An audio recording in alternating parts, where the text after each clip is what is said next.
Hi, I'm Jim Ziegler, and this is the Dawg Pound. And today we got an abbreviated cast. Um, we're talking about China's EV threat. Wait a second. There she is. It's Sorry, April I'm like Simmons. bobbing up today, right? Okay, we're live. Anyway, is China coming ashore? In 1990 something, I was the keynote speaker for the New Jersey Auto Dealers annual meeting, their annual convention. And another speaker on the same program was Malcolm Bricklin. And Malcolm Bricklin at the time was trying to bring Chery automobiles ashore in the United States, like he did with Subaru, like he did with the Brooklyn automobile, and what was the other one he had? Ukrainian car. Oh, is that the Yugo? The Yugo, yeah. No, that's Yugoslavian, guys. Yugoslavian. Oh, I knew it was one of those. Anyway, and Bob Sazuli was the only dealer that had given him the $250,000 to be a dealer. And of course, when I got up there, I looked right at Malcolm and I said, there's a number of reasons why Chinese cars will not come ashore in the next decade, maybe our lifetime. Number one, they're poor quality. In Russia, a 5 mile an hour crash test, all the occupants of a Chery automobile perished.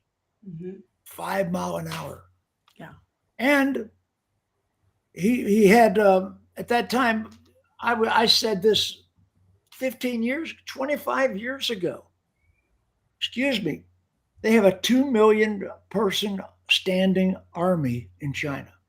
Nobody's mentioned that. They have no natural enemies. They're going to start some shit with somebody. I mean, excuse me. I said this 25 years ago. And of course, my prediction came true. But now we're dealing with a different equation. I looked at automotive news the last couple of days. Every single page in automotive snooze was about EVs. Every page. I mean, they are aboard with the manufacturers. They're going full throttle, head ahead. Guess what? China controls all the natural minerals. Every cell phone built in the world was made in China. I mean, they've got some pretty good looking cars, as Geoff Pohanka pointed out a couple issues ago of the Dawg Pound. Let's introduce the staff, the rowdy Dawg Pound Posse, starting with a curmudgeon, the king of reinsurance. Oh, the Russian operative, my friend Max Zanan. It's good to be here. I actually missed that show with Geoff. Oh, it was awesome. Because I was on a plane, and hopefully we'll make up for it today. Fantastic. Well, we've got a great cast, and let me see if I've got this right. The Empress of Productivity. Wait, you're merging us together. Yeah, which I love. Yeah. Merge me with Jennifer any day of the week. Okay, you're the Duchess of Productivity. Yes. Interestingly enough, reading through all these articles and it's, hitting close to home. A lot of new news came out this week and a lot of, crazy stuff happened this week. So talk about a great day to have this conversation. At the end of the day, do I think the inexpensive, these $10,000, Chinese vehicles will make it to shore? I don't. The majority of, and I'm sorry to say it like this, but the Chinese products, to be so inexpensive, they have to be built with inexpensive things. They are designed to be thrown away, right? When I buy clothes from China and I spend $3 on a shirt, I don't expect that shirt to last me 10 years. if I'm buying a $10,000 EV car, how long do I expect that vehicle to last? And when we look at the safety standards and some of the things that we have here in the US, I don't believe those cars are going to make it here personally. So just out of the cuff, lots to talk about, lots to unpack this week. But I'm excited to be here and excited for the conversation. And now the Empress of Executive Management, Miss Jennifer Briggs herself. Hi, kid. Hey, Jim.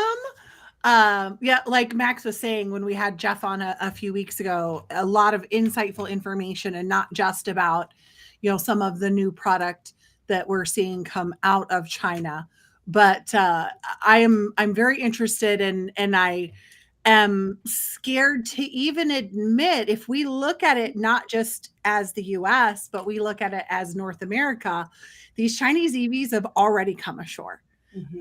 So, I mean, if we start looking at what's going on in Mexico, and to April's point, the super cheap ones would never make it because they would have to do it over there.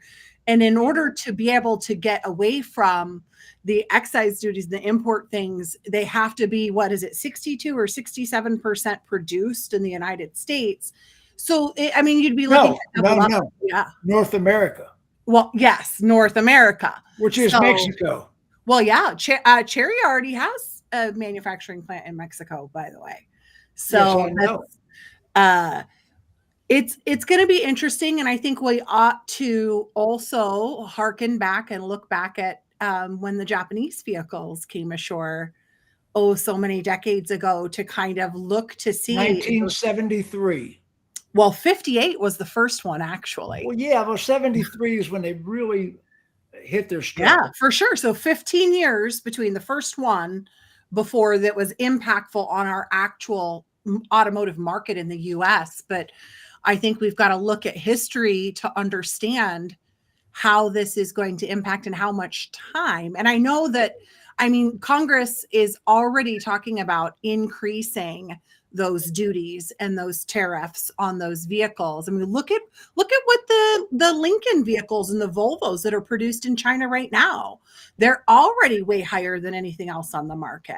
And those are US brands, but they're produced overseas. So it's going to be interesting. And I think that it's not a matter of if, it's a matter of when they come across our borders, and we have to deal with it. It's a matter of when.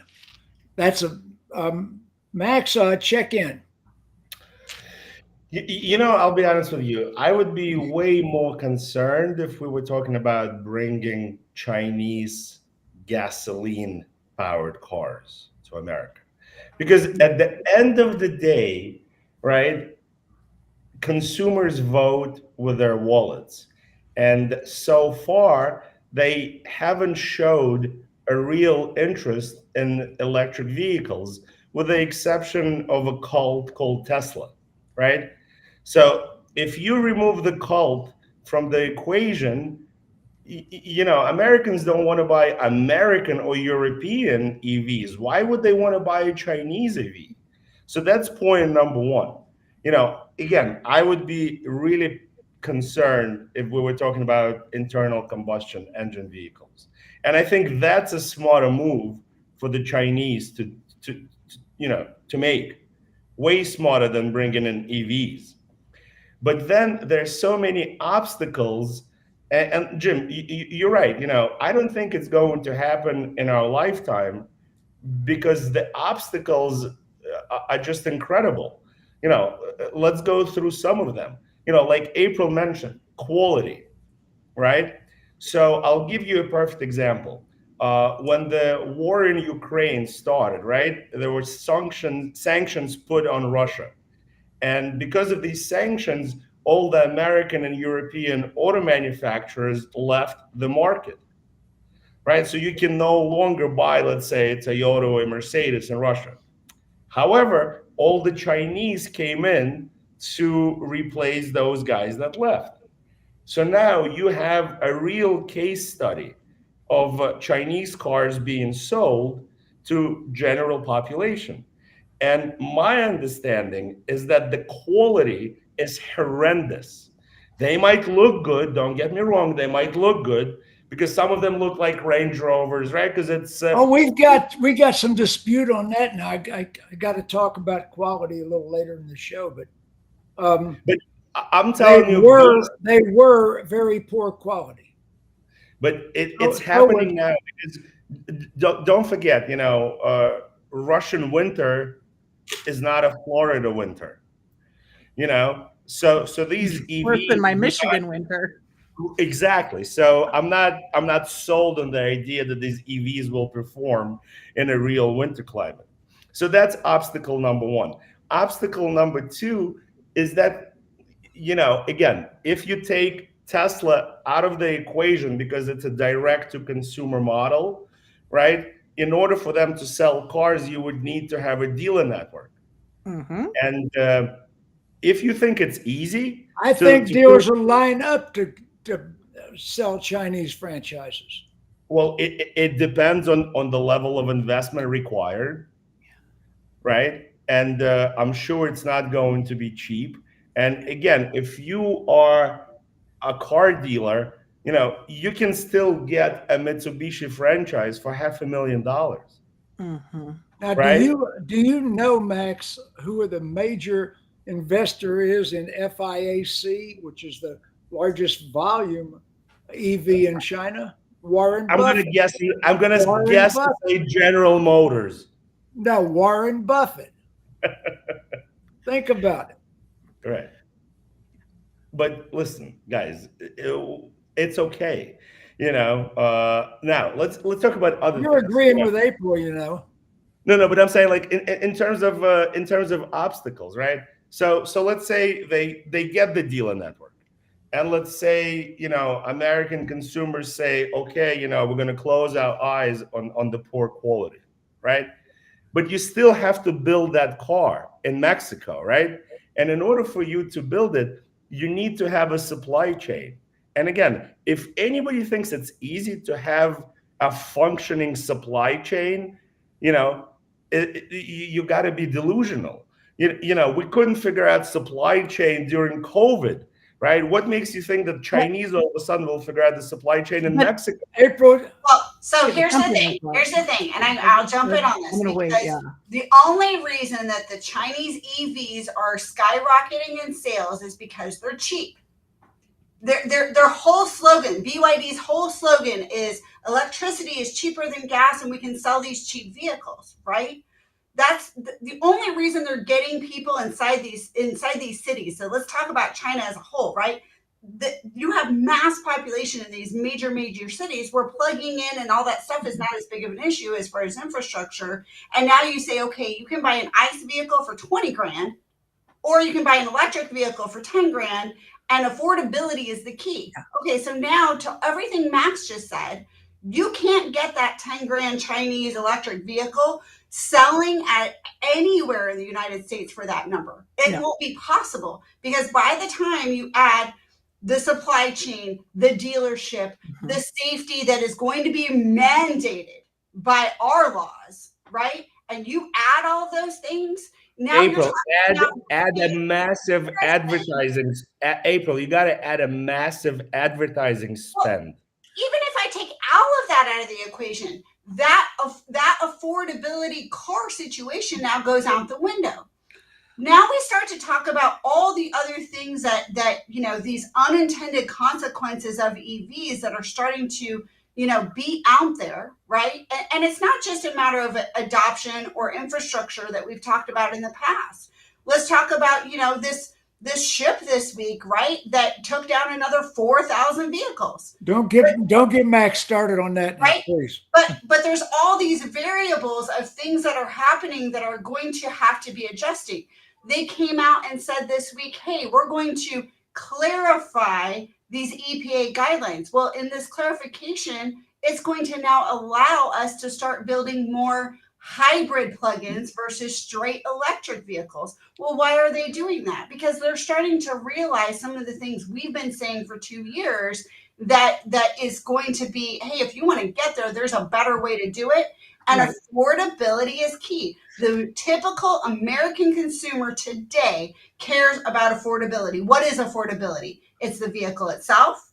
It's the maintenance, the insurance, and the fuel, right? All those things combined create what it costs me to drive my vehicle, okay? So if I'm adding all those things up and your EV is this much higher than any other car, none of the rest of it matters. None of the rest of it matters. Let's Jennifer, jump in here. There's two key things on April's point and Max's point that's way before. So part of the affordability with these Chinese cars in China is that the government said during the pandemic to all of the automakers, you will focus on EV. You will build the technology. You will make it more efficient. You will find a way. And the government invested in the charging stations and the infrastructure. And you want to know why the U.S. is a target right now for the Chinese automakers? $7,000 rebate. Well, right now we're a target because their sales are going down in their market for EV. It's starting to trend down. They're not just looking at US. That's why we've seen all these manufacturers moving into Mexico. We see them targeting Latin America and different places. Globally, they are positioning themselves to operate and manufacture these vehicles out of Mexico. We're already seeing it. I saw a video with the president of Mexico talking about this with some people, but that is why they're so effective. The raw materials are there. It's cheaper. Yes, a ton of things that won't apply to the US market. And where Max was saying the first obstacle, I think we're skipping a huge obstacle, which is the UAW lobby. They're going to have to get past that before anything can happen. And I don't think that's going to happen again, not in our lifetime. Will it happen? Yes. Should we? Let me throw some things out here, guys. Let me jump in here. There are 3 manufacturers that are the crooks of the automobile industry in China. Chery, which, like I said, 25 years ago. FIAC, which calls itself MG in China, which is the one that Warren Buffett is greatly invested in. And DYD, which is the luxury brand. DYD is being called the Tesla killer. It is one hell of a car. It is top quality. It's half the price, as April pointed out. In the crash tests, it did extremely well in the crash tests. That car was rammed into a fixed barrier at considerable speed, crushed the entire side of the vehicle in. They turned it around, crashed the other side, and then took the battery out and put it in another car and drove another 50 miles. I didn't realize they took the battery out and then went yes, off. Yes, after the crash. Yeah. So the car is a good-looking car. And the only thing that concerns me about the car, as I said, now, BYD builds right now.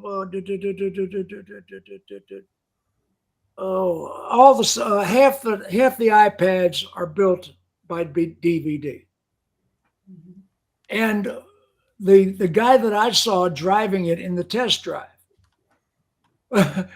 he just mentioned the letters BVD, and the screen lit up, which is kind of cool until you realize who gets accused of stealing data. China. And you got a car that listens to you? Shit. Jim, I'm sorry, I'm thinking of the things that come out of my mouth during road rage. Right. So listen, I think we don't have any privacy, and every car is listening to you anyway. It doesn't need to be a Chinese car. If you think that GM or Honda or Toyota are not listening to you, you got to be naive, right? Another thing about BYD that I actually saw today is mind-blowing. So they have 100,000 researchers on staff. 1,600 of them have PhDs, and 23,000 of them have master's degrees. Oh, they are a formidable company. So at the end of the day, Jim, they might be cheaper than Tesla, right? Because they're probably selling at a loss, right? And at some point, economics kicks in. And in order for you to have a payroll of 100,000 researchers, not counting the actual manufacturing, advertising, shipping, it's mathematically impossible to be the cheapest guy on the block. And again, going back to the original point that I was making, is that Americans don't want to buy American or German or Japanese or South Korean EVs, right? And this is a fact of life. If you look at registrations and you take out Tesla registrations, how many, you said that BYD is a Tesla killer. Audi a-tron or whatever it's called, T-tron, Tron was Beautiful also car. branded as the Tesla killer, Well, I didn't right? say it was the Tesla killer. I say they're branding it as the Tesla Correct. killer. But Audi was branding that e-tron as the Tesla killer. And at the end of the day, e-tron killed itself. It didn't kill Tesla. How would you like to be a Mercedes dealer with grass growing under your EVs? So I'll give you an example. I spoke to a good friend of mine who is a finance manager in a Mercedes dealership in New York State. So the top of the line Mercedes SQ, right? I think it's called SQ. So it's S-Class but electric. Mm-hmm. So the sticker on the car is 120. On a lease today, the cap cost is $82,000, and the monthly payment is $599 for a 36-month lease. And guess what? Nobody wants it. Yeah. Jump in here, Jennifer. You're dying to get in this. I feel strongly about letting the consumer decide. And I think when we look at China and what they've done in their market, of course, they do not have a free market system. So they have a 35% EV market penetration, but the consumers did not decide that. And the government put things in place to even make that possible. Do I think if we look back at what happened with the Japanese automakers and during the oil crisis, where it really created a need for more The OPEC oil crisis created the Japanese. They were here. Toyota was here. But let me jump in. Yeah. I got you with the OPEC, didn't I? Come on. I'm going to get it right back to you. In 1973, I was selling radio advertising. I was a disc jockey, and I would sell advertising. Was my real job. And in Jacksonville, there was a company called Robert L. Tiggle, and it was BMW, Honda of North Florida, Honda BMW of North Florida, motorcycles. One day, Steve Lucas, my buddy, was the general manager. One day I go in there and there are BMW cars on the showroom in the BMW motorcycles showroom. And there are Honda cars in the Honda showroom. I mean, the same day. All the Hondas and the BMWs came in through motorcycle dealers. They didn't come in, they didn't have car franchises. Then about 6 months later, I had another client named Ed Obie who owned a Snapper lawnmower franchise, and he's got Datsun cars, Nissan Datsun cars in the lawnmower shop. They came in through other types of businesses. Well, and what's interesting, because a lot of those tariffs don't apply to motorcycles. So what's that? A lot of the import tariffs don't apply to motorcycles. So when you look at and outside, just in general, if I wanted to be able to bring any type of vehicle over there as an individual, not necessarily as a business, there are a lot of restrictions on what can be imported into the United States. But what's super interesting that you share that, and I didn't realize that they kind of came in through those power sports type dealers, because there is this is 0% tariff on a motorcycle being imported into the United States. I actually sold, the first car I ever sold was a Honda CVCC at Robert L. Tuggle Incorporated. My friend Steve Lucas became the Acura Honda dealer for Jacksonville and built big showrooms. But yeah, still in all, he let the Tuggle family keep the BMW franchise, and he took the Honda Acura. But guys, let's dive into this more, right? So when the Japanese entered the market, fast forward 10, 20, 30, 40 years, they really did a good job and they crushed the big three. Not immediately. Not immediately. Not immediately. But the point I'm trying to make is that it was not that great for American manufacturing, and it was not that great for American employment, right? Because later they smartened up and started building plants in America. But originally, all these cars, and even now, let's say if you look at Lexus, Lexus is made in Japan. It's not made in Mexico. It's not made in Alabama. It's not made in Tennessee, right? So do we want to go, and again, look at it from the political perspective, and it doesn't matter if you're, leaning left or leaning right? At the end of the day, do we want to deal another blow to the American manufacturing? And how do we justify it to the voters? Yeah, we can't. We cannot. Okay. And I think that's why we see already that, Congress is talking about increasing those tariffs.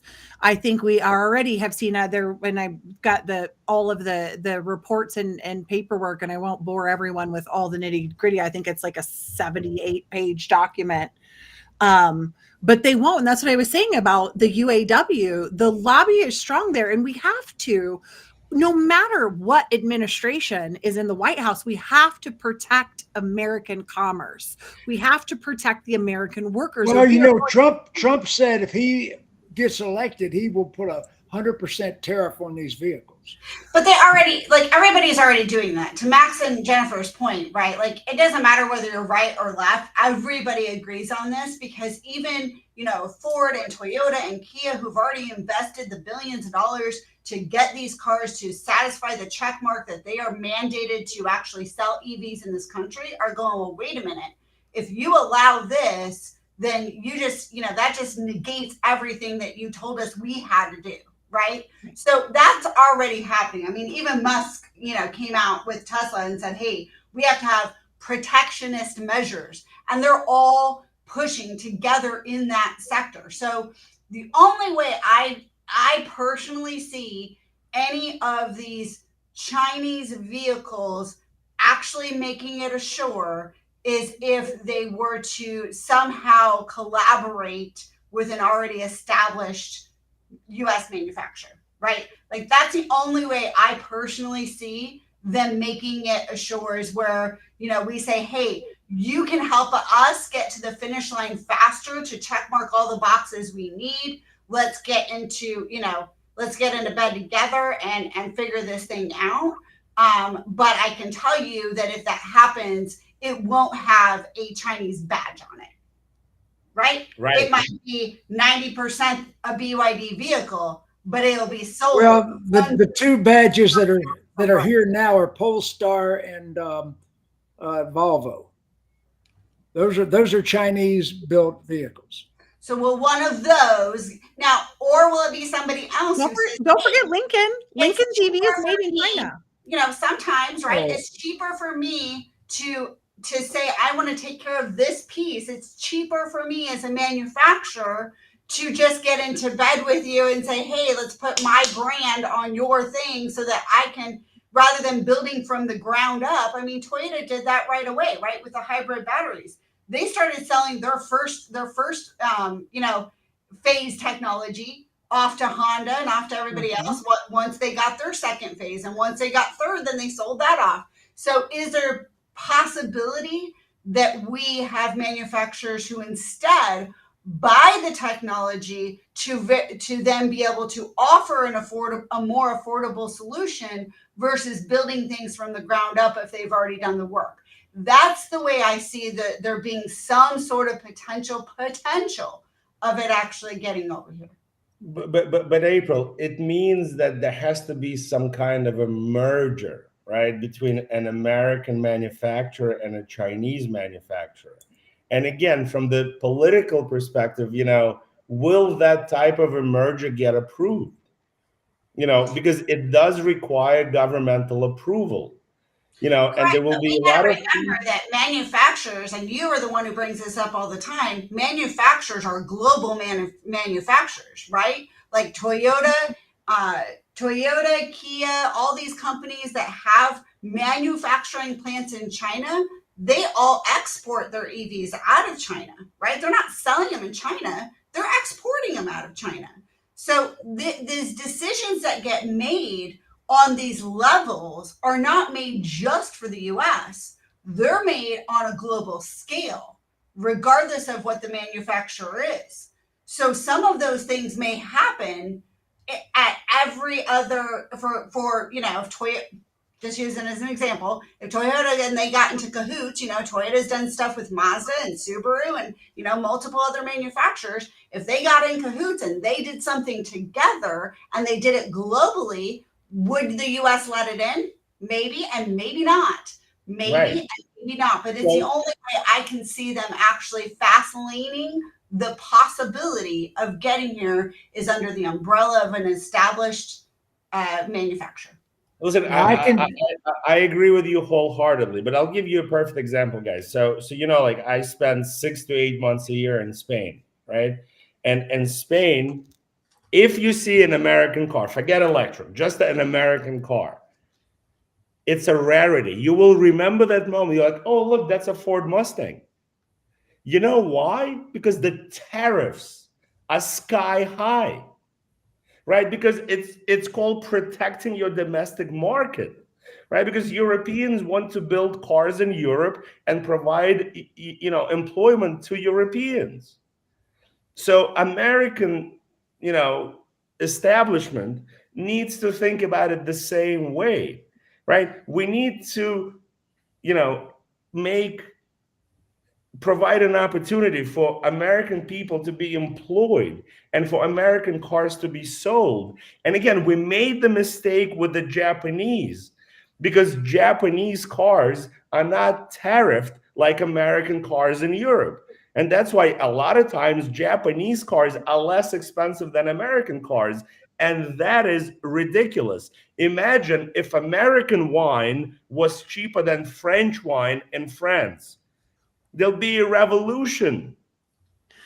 Yeah, they like to have revolts for anything there. So there definitely would. I think one of the things that is going to be interesting in comparison, and I do think there probably will be some partnerships. We've already seen manufacturing partnerships with China and US auto manufacturers. We see that.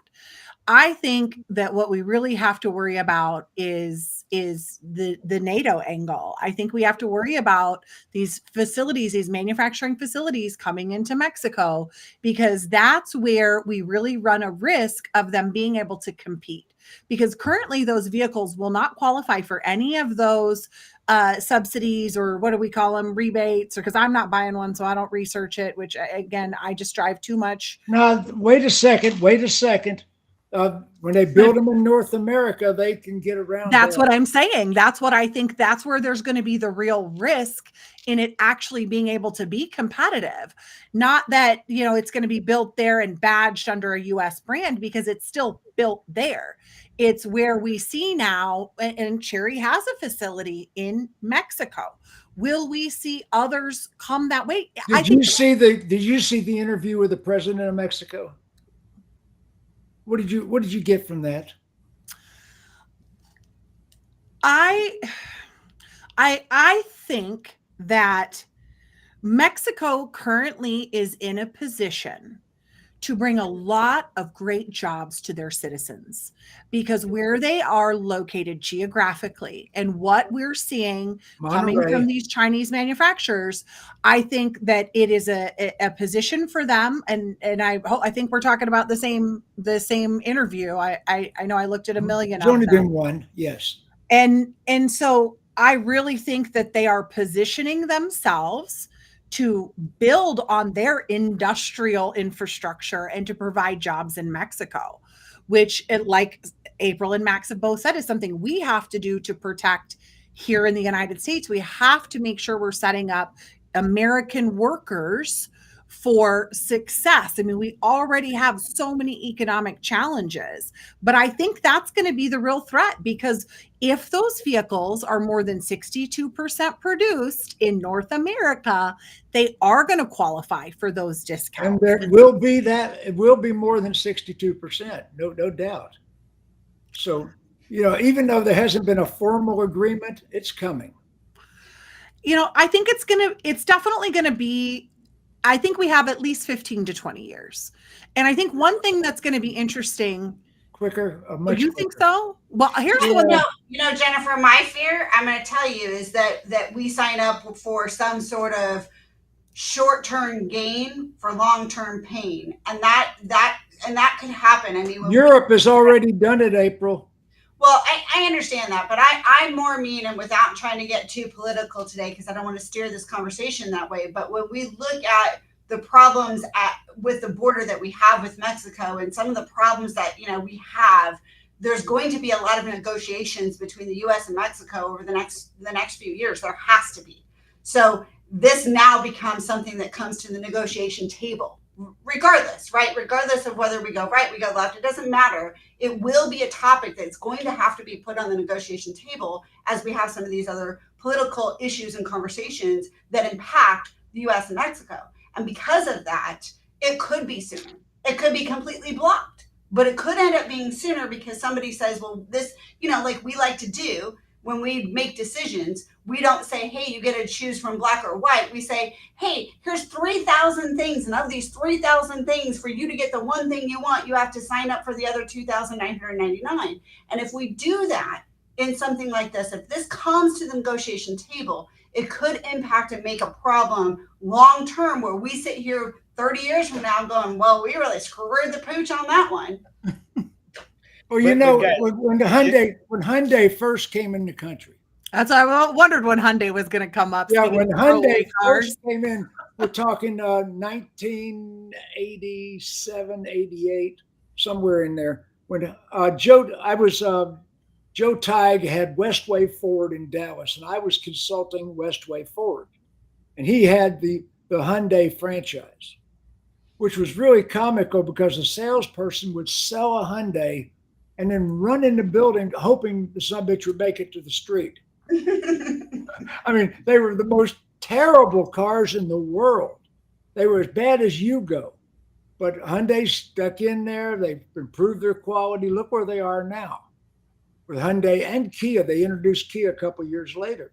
Mm-hmm. So same scenarios, and that's even more current than 1973. For sure. And Kia at that price point too, even in as recent as 10 years ago, it was very difficult to sell. Having both of those stores in the big three's backyard in the Detroit metro market, it was very difficult for us to sell either of those.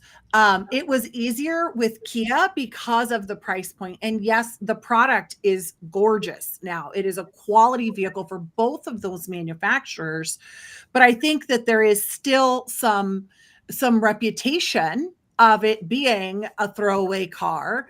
I think that reputation's hard to overcome. It definitely is. Man, I tell you what, I kind of treated both of my Hyundai stores as used car lots. Like, if I could sell 10 or 15 Hyundais, great.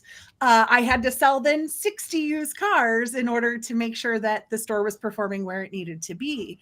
But again, we do what we need to do. We are very adaptive as a dealer body here in the United States. And I think that the hard part is going to be outside of us. I do think there's going to be an issue. I'm sure there will be people who want to sign up for these franchises. So let's say the pricing is right. Let's say the manufacturing facilities are somewhere in North America. Because I heard some rumors that they were trying to get a foot in Canada as well.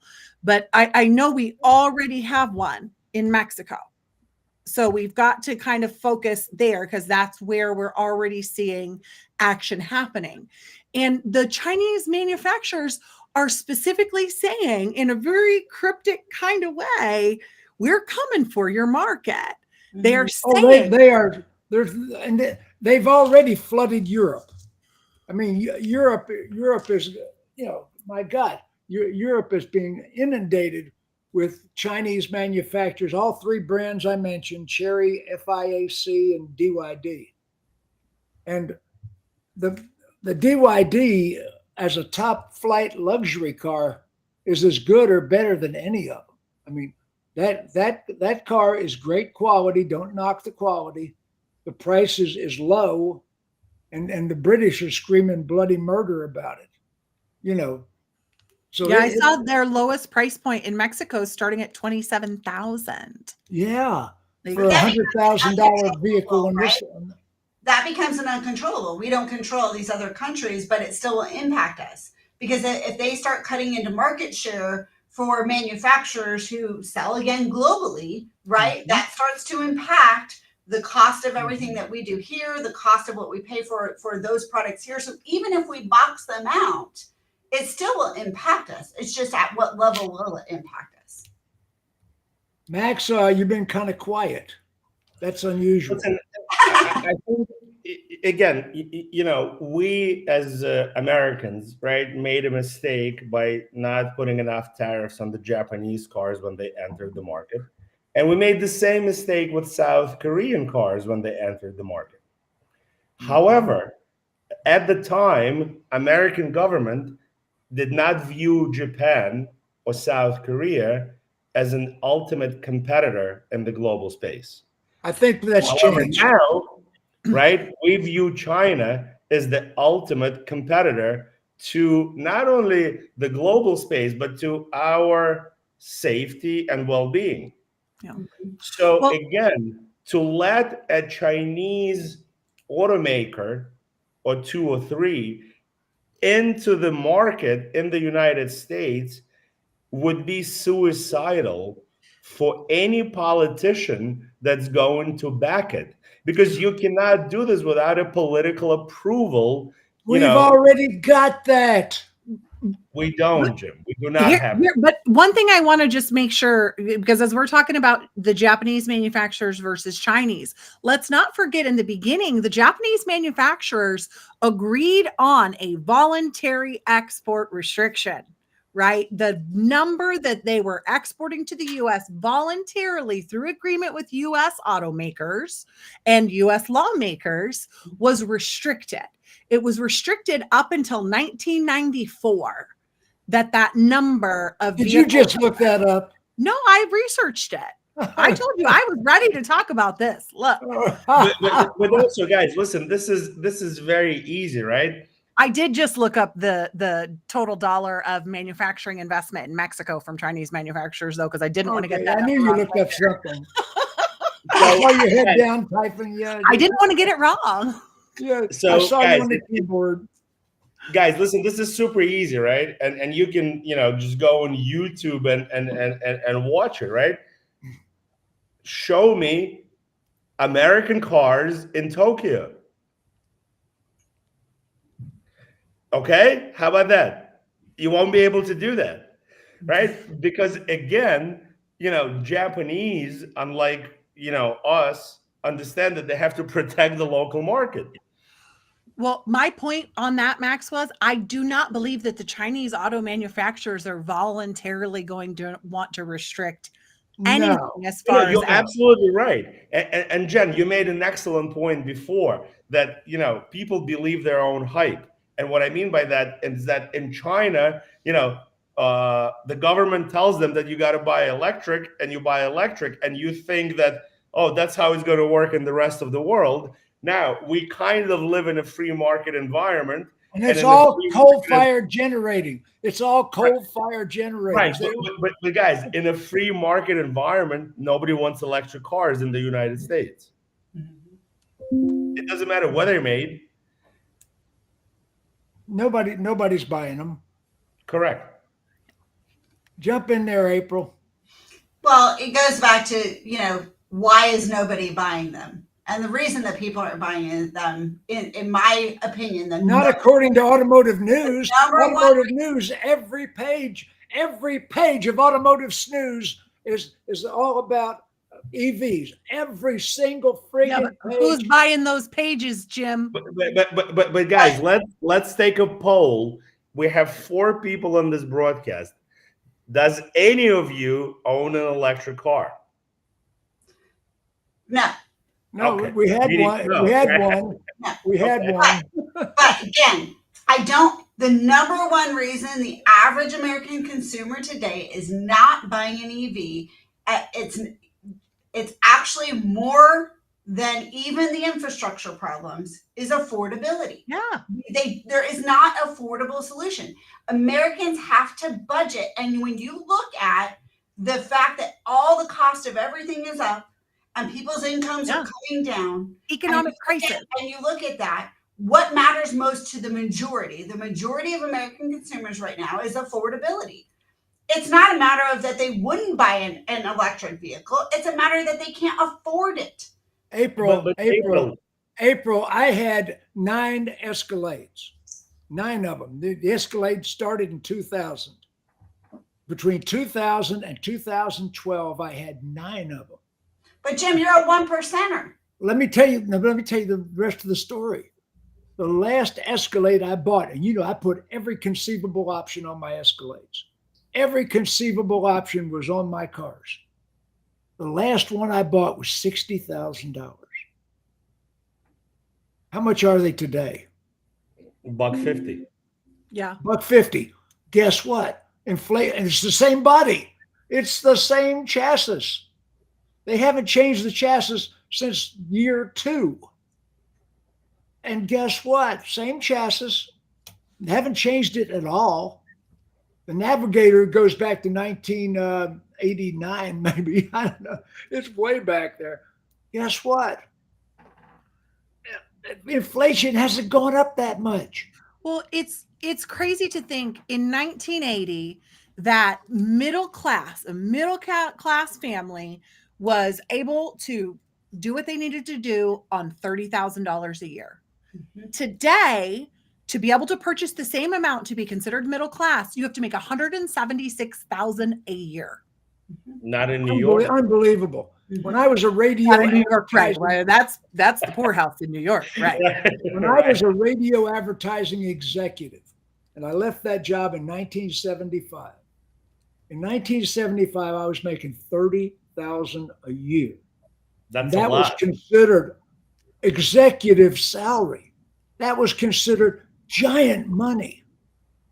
30 grand a year. I was so far up in the upper class stratosphere.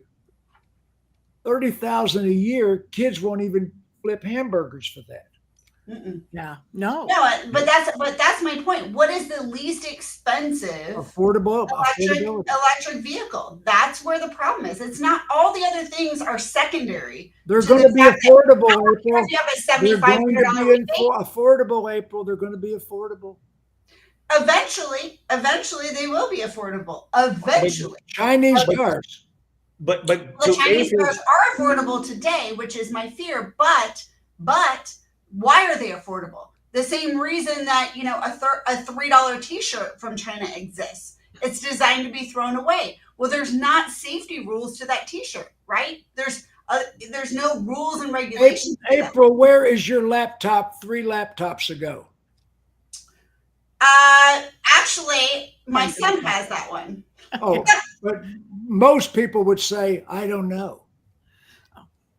Because laptops are disposable, they're not repairable. But that's my point. We have to start thinking about, we have these conversations about how are we going to dispose the batteries. Well, what about if we're building cars to be affordable to throw away? What are we going to do with all the other materials? Like, we already have a landfill problem because we don't make things. Elon Musk can ship them into the sun with his rockets. Wait, we were talking about on the promotions. We can blow them up.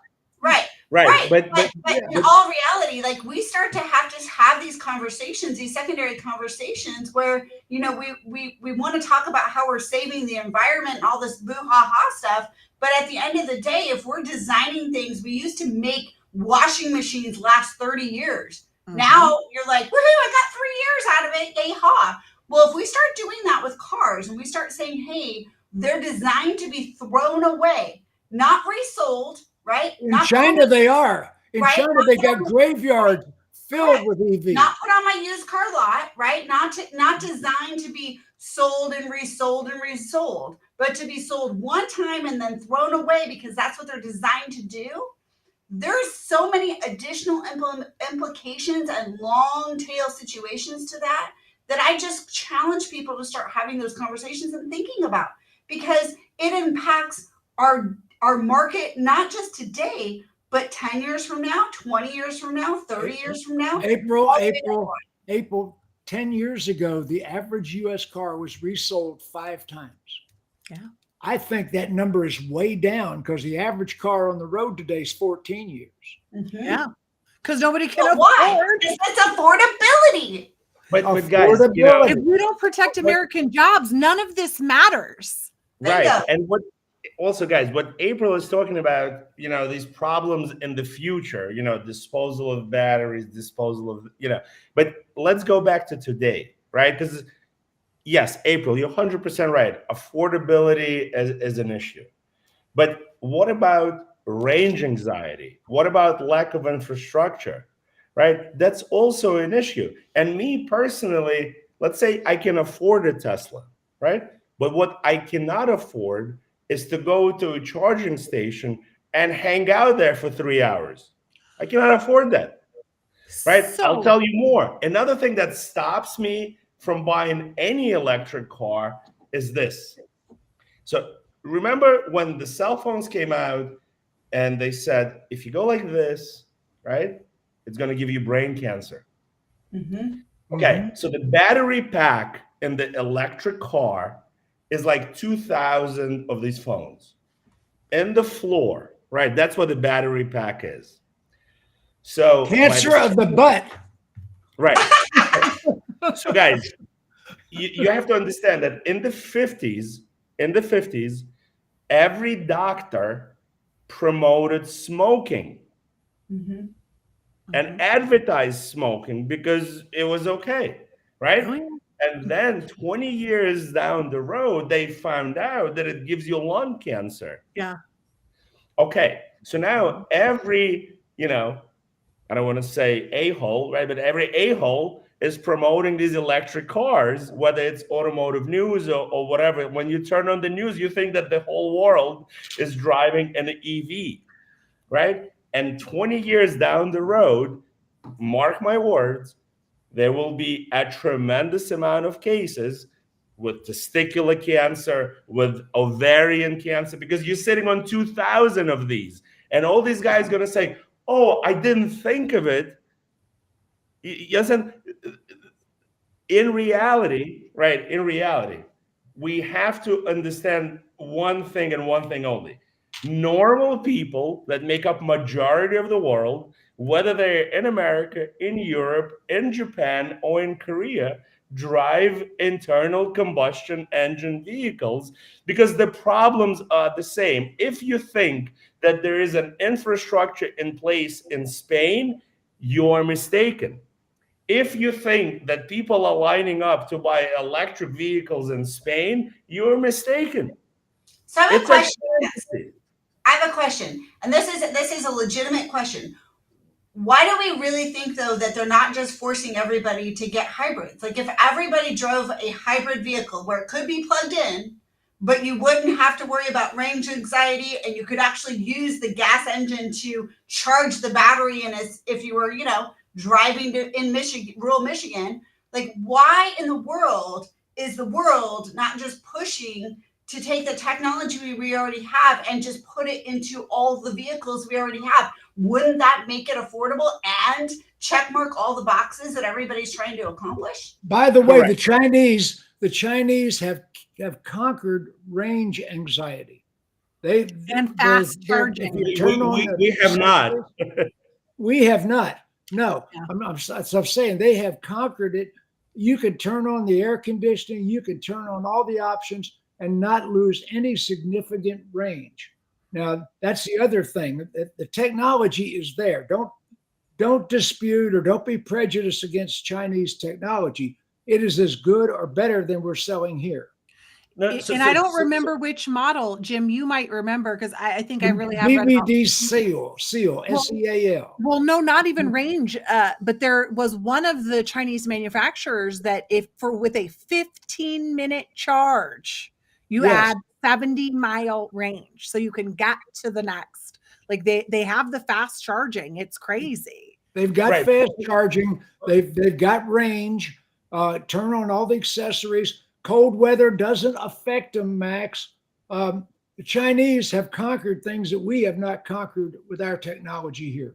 I'm not going to argue the point, but I'd like to reply to April because she makes a great point with a hybrid, right? Because if you are a logical and reasonable person, you know that hybrids satisfy both worlds. Mm-hmm. You want to be green, you get a hybrid. You want to be realistic, you still get gasoline engine in the car. Right. And I think the reason nobody is pushing this technology is because, unfortunately, whether it's in America or in Europe or anywhere else, the world is divided. Right. It's either gas or electric. Right. And nobody wants to come in the middle because hybrid is that ultimate middle that satisfies everybody. I have a hybrid car. And I love it, guys. I love it. I've owned one. Yeah. Same. Yeah. So, Max, are you saying people just want to fight? Is that what you're saying? Pretty much. And another thing I'll tell you guys, and again, I'm saying this as a reasonable person because all my life I've been going to gas stations and filling up my tank in under 3 minutes, right? So you know how you can get me into an electric car?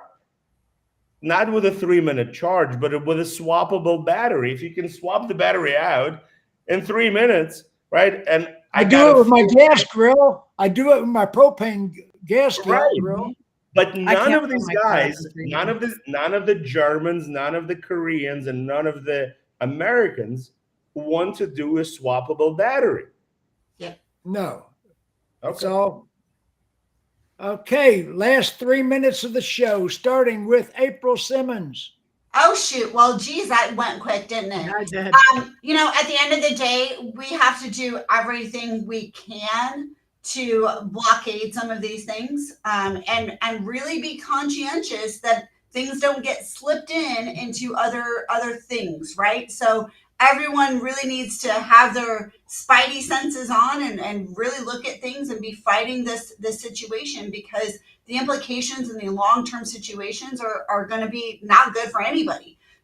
So that's what I got, and go Ice. Okay, Jennifer Briggs.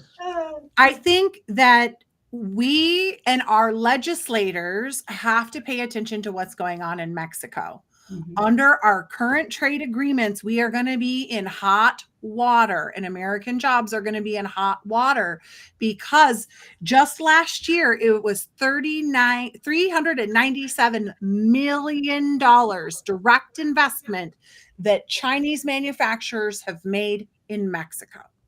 And under our current legislation, and I know there was a letter drafted in November at the end of the month to address this, but we have to be serious and we've got to make sure to protect American jobs. Well, I hope the NADA is lobbying hard on this. And by the way, it's a bipartisan effort to try to address this. Max, hit the last comment. Listen, guys, at the end of the day, and again, you have to be realistic here, when Trump says he wants to put 100% tariff, it means that this 20,000 Chinese car, right? $20,000 Chinese car becomes a $40,000 Chinese car. And he's right on the money. And if I was him, I would go as far as 150 or 200% tariff. Not because I'm against electrical cars, but because I want to protect American jobs. And that's the end of it. Every other country on earth does. Correct. Okay, we have this conversation could go on forever. It's been a really great show. If you're watching, and please leave a comment. Please share this broadcast, even on the replays. Thank you for being here by the audience.